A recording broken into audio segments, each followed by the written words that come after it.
How many of you have heard of Ethiopian food or at least have tried it? Ethiopian food is very popular among vegetarians and people who love spicy foods. It's an important cuisine and it has a variety of side dishes that include lentils, beans, and vegetables that are very flavorful.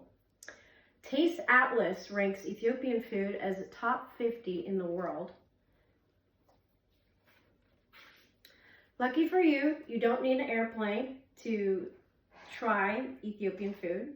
Today, I'll be demonstrating how to prepare Ethiopian food, the key ingredients that are needed to cook it, and how to serve Ethiopian food. I'm going to talk about the history and what makes it so special to me, the key ingredients needed, and also how to serve it traditionally.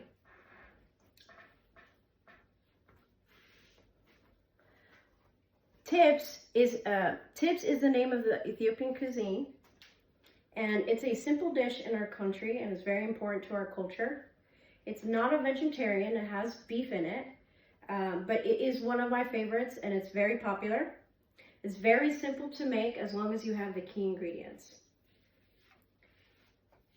Ethiopian food holds a really special place in my heart because it reminds me of home. It's my comfort food, and it's the food that my parents make in Connecticut, and I haven't lived there in a while, so it reminds me of home.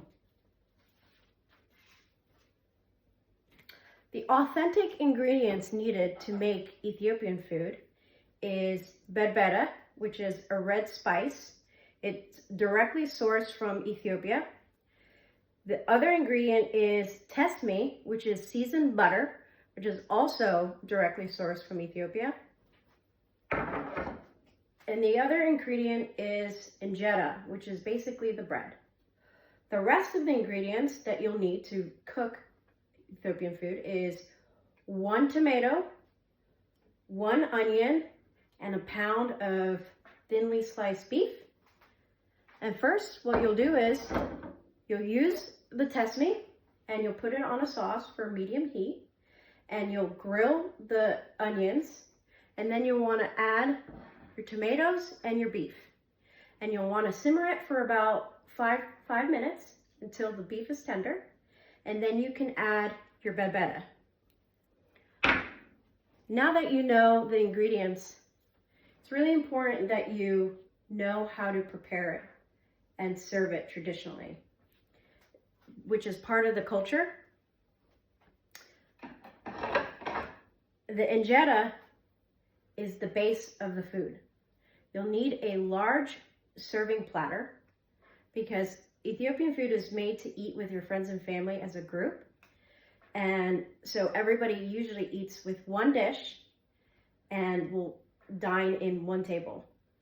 This injera is the base, and you'll wrap the plate around it and then add the tipsy once it's prepared.